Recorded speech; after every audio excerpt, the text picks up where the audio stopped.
Hello guys, तो मेरी Sophia और हमारा जो अगला टॉपिक है वो है atomic spectra. Atomic spectra evidence for the quantized electronic energy levels. Atomic structure हम पढ़ रहे हैं और लास्ट तक हमने पढ़ा कि जो रेडिएशंस होती हैं उनमें डुअल कैरेक्टर होता है, पार्टिकल नेचर भी होता है और वेव नेचर भी होता है। अब हमारा अगला जो टॉपिक है वो है एटॉमिक स्पेक्ट्रा। तो स्पीड ऑफ लाइट के बारे में हम जानते हैं। स्पीड ऑफ लाइट अगर वैक्यूम में होती है तब उसकी स्पीड ऑफ लाइट फिक्स हो जाती है, जिसकी वैल्यू 3 × 10⁸ मीटर पर सेकेंड होती है। बट स्पीड ऑफ लाइट जो डिपेंड करती है वो मीडियम के नेचर पर डिपेंड करती है। लाइट जहाँ से पास हो रही है उसके पास होने का मीडियम क्या है उसके ऊपर डिपेंड करती है स्पीड ऑफ लाइट, और उसी से वो डेविएट भी होती है, रिफ्रैक्ट भी होती है। मान लीजिए जो भी उसका ओरिजिनल पाथ है और वहाँ से वो पास हो रही है, एक मीडियम से दूसरे मीडियम में जा रही है, तो जो भी उस मीडियम का नेचर होगा उस मीडियम के नेचर के बेसिस पे वो डेविएट होगी, वो रिफ्रैक्ट होगी।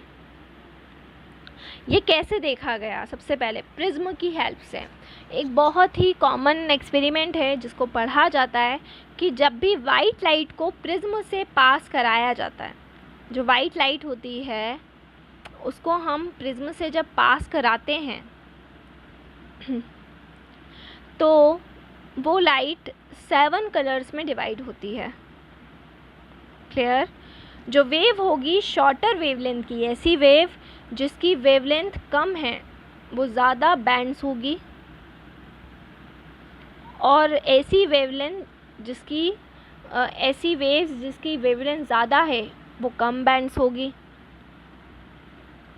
इसी तरह से जो ऑर्डिनरी वाइट लाइट होती है वो वेव्स को कंसिस्ट करती है।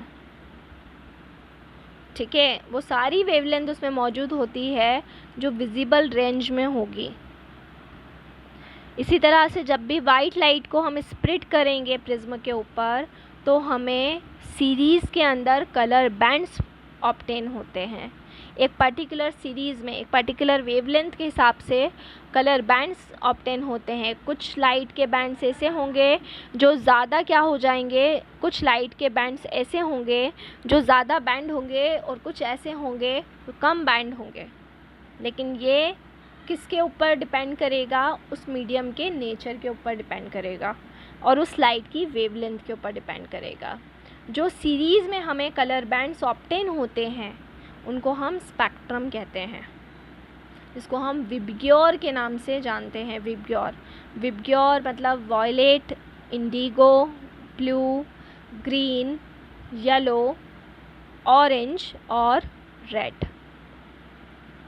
सबसे ज़्यादा जो वेवलेंथ होती है वो रेड की होती है, इसीलिए सबसे कम जो डेविएशन होता है वो रेड का होता है। क्लियर? जिसकी वेवलेंथ सबसे ज़्यादा होगी उसका डेविएशन सबसे कम होगा। यही रीज़न है कि स्पेक्ट्रम में सबसे कम डेविएशन रेड कलर का होता है, जबकि क्योंकि जब हम विबग्योर बोल रहे हैं तो वी पहले आ रहा है, तो सबसे शॉर्टेस्ट जो वेवलेंथ होती है वो वॉयलेट कलर की होती है, वॉयलेट कलर की लाइट की होती है। इसीलिए स्पेक्ट्रम में सबसे ज़्यादा डेविएट वॉयलेट कलर होता है। तो जिस लाइट की वेवलेंथ क्या होगी, ज़्यादा होगी, उसका डेविएशन कम होगा, और जिस लाइट की वेवलेंथ कम होगी उसका डेविएशन ज़्यादा होगा।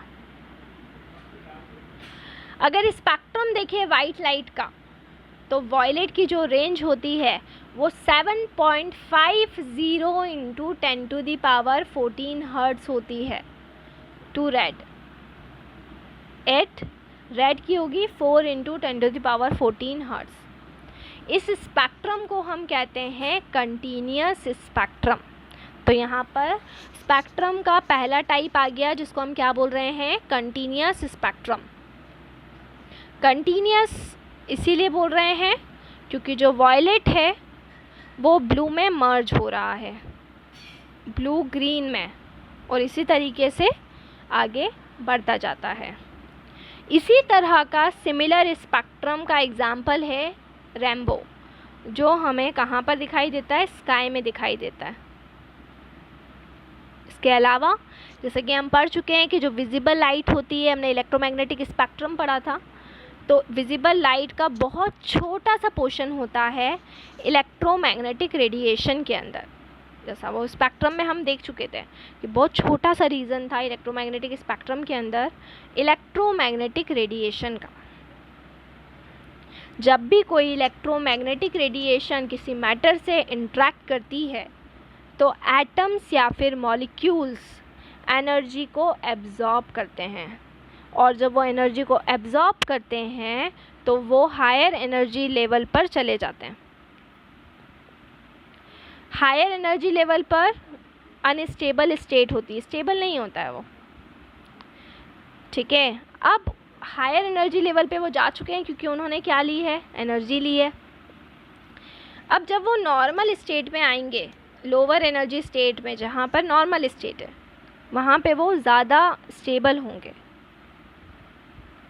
वहाँ पर आने के लिए एटम्स और मॉलिक्यूल्स क्या करेंगे, रेडिएशन को इमिट करेंगे, रेडिएशन का इमिशन करेंगे, और रेडिएशन का वो जब इमिशन करेंगे वेरियस रीजन के अंदर, ठीक है, उसको हम कहते हैं काई में करेंगे वेरियस रीजन, मतलब कि इलेक्ट्रोमैग्नेटिक स्पेक्ट्रम के अंदर।